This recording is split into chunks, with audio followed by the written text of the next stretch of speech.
Panorama group, जो सोचता है वो करता है। आपके अपने सपनों का आशियाना। तीसरी सीट जिसकी हम चर्चा करेंगे वो है राघोपुर की सीट। राघोपुर में क्या होगा? क्या वाकई में तेजस्वी यादव बना प्रशांत किशोर हो जाएगा? लीजिए, अब सवाल आपने ऐसा कर दिया, राघोपुर मुख्यमंत्री देगा कि उप मुख्यमंत्री देगा कि विपक्ष का नेता देगा? बिल्कुल, देखिए, राघोपुर तो यादवों का हस्तिनापुर है भाई।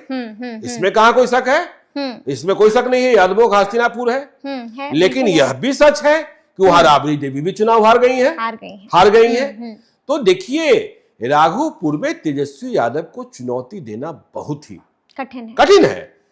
बावजूद इसके कि राघोपुर में पिछड़ापन कायम है, राघोपुर का नेटवर्क प्रॉपर नहीं है, ठीक है ना, आना जाना दुभर है। आप तो बीच में भी गई थी, आप तो हेलीकॉप्टर से भी गई थी।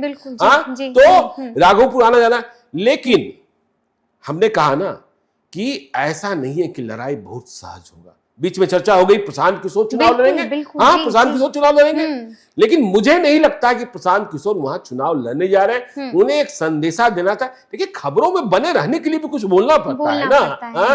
जिस दिन प्रशांत किशोर ने कह दिया कि मेरे कार्यकर्ता ने कहा कि आपको राघोपुर से चुनाव लड़ना चाहिए, उस दिन पूरे देश की मीडिया तो यही खबर चला रही थी, ब्रेकिंग खबर चला रही थी। तो देखिए, वहां दो यादवों में ही भिड़ंत होगी। सतीश यादव जिन्होंने हराया था राबड़ी देवी को, वे अभी भी बीजेपी में ही है। अभी उन्होंने अपने परिवार में शादियां की हैं, अच्छी बात है। और यह सौहार्द बना रहना चाहिए कि उन शादियों में तेजस्वी यादव भी गए, लालू यादव भी गए, बीजेपी के तमाम नेता भी गए। लेकिन हमें जो खबर है समरीन जी, कि वहां इससे बड़ी तैयारी है एनडीए की। अच्छा, एनडीए की बड़ी तैयारी है। इस बार तेजस्वी यादव से फरियाना है। देखिए, तेजस्वी यादव के लिए अच्छी बात होती है कि वहां कोई तीसरा राजपूत खड़ा हो जाए। बिल्कुल जी। हाँ, देखिए, बैजनाथी सिंह के बेटे राकेश रोशन जब लड़ते रहे हैं तो उससे फायदा तेजस्वी यादव को ही मिला है। हाँ, क्योंकि जो एंटी तेजस्वी वोट है भाई राघोपुर में, बिहार में भी, लेकिन राघोपुर में लड़ाई यही है ना कि आप लालू के साथ हैं कि लालू के खिलाफ हैं। तो राकेश रोशन को जो वोट मिलता है वो राजपूत समाज का मिलता है। तो फायदा तो तेजस्वी को मिलता है। तो हमने कहा कि बड़ी तैयारी है एनडीए की। और बड़ी तैयारी क्या है कि नित्यानंद राय के भतीजे, देखिए आपको एक्सक्लूसिव जानकारी दे रहे हैं जी, इसलिए हम बार बार कर रहे हैं, आगे क्या होगा हम विस्तार से बताएंगे।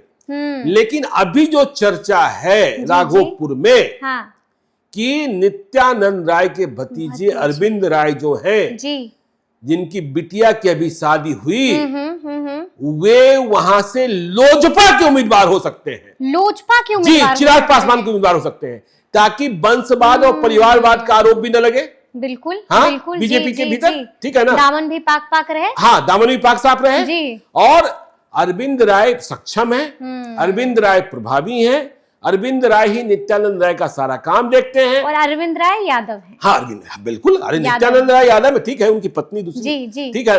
तो वह भी कभी सुनिएगा मुझसे कहानी कि जिन जिन नेताओं ने प्रेम विवाह किया है ना, वे बड़े सफल हो गए। कभी आपको पूरी सूची बताएंगे, कभी आपको यह भी बड़ा इंटरेस्टिंग है। और प्रेम विवाह के किस्से कैसे कैसे हैं वह भी कभी आप हमसे सुन ही लीजिएगा पॉडकास्ट में। तो राघोपुर एक कठिन सीट है। जैसे देखिए, राघोपुर है, मनेर है, फतुआ है, ठीक है ना, यहाँ आप आरजेडी को हाँ, लेकिन बीजेपी ने और प्रशांत किशोर ने भी आरजेडी की कई सीटों को चुनकर रखा है कि नहीं, इस बार आर्या पार, ठीक है ना। हाँ, तो तैयारी बहुत जबरदस्त है, जोरदार है। और लेकिन तेजस्वी है। अब राघोपुर की जनता को फैसला करना है कि तेजस्वी क्या मुख्यमंत्री बनने के लायक तभी होंगे जब विधायक बनेंगे। बिल्कुल, ठीक है, नीतीश कुमार तो है, विधान परिषद में जाकर भी भाई तेजस्वी हार भी जाए, उनकी पार्टी जीत भी जाए, वैसे तेजस्वी हारेंगे क्यों? लेकिन संग्राम नहीं, महासंग्राम होगा या राघोपुर। बिल्कुल। चलिए।